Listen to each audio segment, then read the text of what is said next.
દુખાવો મને હું 5 મિનિટ ઊભો નહોતો રહી શકતો. 5 મિનિટ જો ઊભો રહું ને તો મારે કાયદેસર બેસી જ જવું પડે, એવો દુખાવો થતો હતો. લગભગ 10 વર્ષ સુધી મને અલગ અલગ જગ્યાએ દવાઓ લીધી, પછી મને કંઈ ફેર ના પડ્યો. મને કમરની તકલીફમાં ઇન્જેક્શનની સારવાર લીધી છે. આજે લગભગ 4 વર્ષ થયા સારવાર કરાયે, પણ આજે મને કમ્પ્લેટ મટી ગયું છે.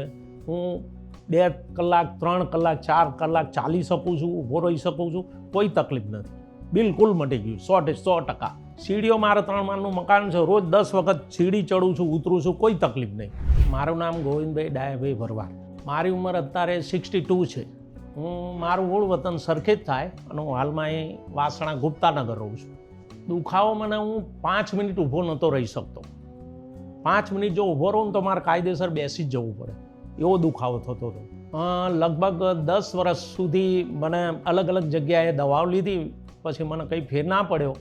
એ દુખાવાના કારણે ક્યાંય મારે ઊભું રહેવું પડે તો ઊભો નથી રહી શકતો, ચાલવું હોય કે અડધો કલાક તો ચાલી નહોતો શકતો. આવી બધી બહુ તકલીફ મને થતી. એ વખતે લીવલ હોસ્પિટલ પેપરમાં આવતું હતું એટલે મેં વાંચ્યું અને પછી અહીંયા આવ્યો હોસ્પિટલમાં. રિપોર્ટો કરાય, એમઆરઆઈ કરાવી, એમાં મણકાની કંઈક ગાદી ખસી ગઈ હતી. પછી સાહેબે કીધું તમારે કઈ સારવાર કરવી? મેં કીધું સાહેબ ઇન્જેક્શનની કરી દો. મને કમરની તકલીફમાં ઇન્જેક્શનની સારવાર લીધી છે. ના, કોઈ ડર નહીં, કોઈ તકલીફ એ વખતે મને નથી પડી ને અત્યારે નથી પડી. આજે લગભગ 4 વર્ષ થયા સારવાર કરાયે, પણ આજે મને કમ્પ્લેટ મટી ગયું છે.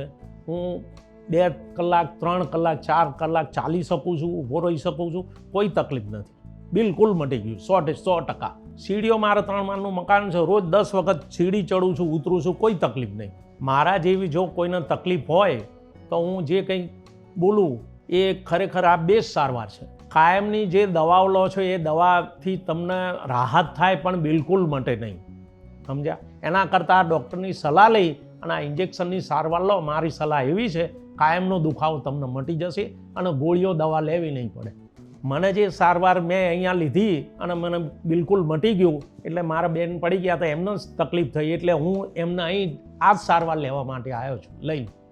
જ્યારે હું દાખલ થયો ત્યારે એનો જે સ્ટાફ છે એમનો બિલકુલ સ્વભાવ બહુ સરસ જ છે, કોઈ તકલીફ નહીં, કોઈ ગેરવર્તન નહીં, કશું જ નહીં. બીજી અમદાવાદની જે હોસ્પિટલ છે એના કરતાં અહીં ડૉક્ટર સાહેબ છે, હિતેશ પટેલ સાહેબ છે, બહુ સરસ સ્વભાવ છે. અહીંનો જે સ્ટાફ છે, જે રિસેપ્શનમાં બીજા બધા જે છે એમનોય બહુ સરસ સ્વભાવ છે અને સૌથી સારી હોસ્પિટલ છે આ. હિતેશ પટેલ સાહેબ છે જે ડૉક્ટર સાહેબ, એમનો ખૂબ ખૂબ ધન્યવાદ માનું છું. અહીંનો જે સ્ટાફ છે એનોય ખૂબ ખૂબ ધન્યવાદ માનું છું. મને સારવાર કરી અને મને અત્યારે કમ્પ્લીટ મટી ગયું છે, એની બદલ હું આભાર માનું.